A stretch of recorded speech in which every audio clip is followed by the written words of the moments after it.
उर्मिला एक विसरलेली अपरिहार्य नायिका.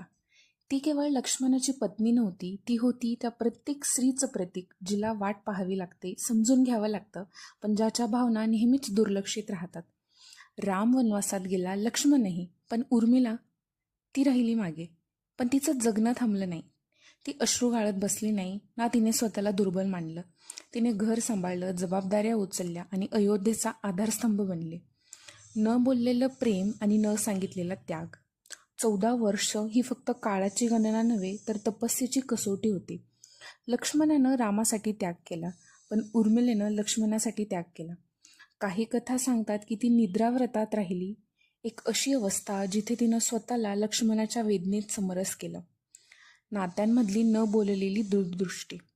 कधीकधी काही नात्यात अंतर येतं, जबाबदाऱ्या वाढतात, परिस्थिती बदलते, संवाद कमी होतो. पण अशा वेळेस उर्मिला आठवावी, तिचा संयम आठवावा, तिचं धैर्य आठवावं आणि आठवावं तिचं न बोललेलं प्रेम.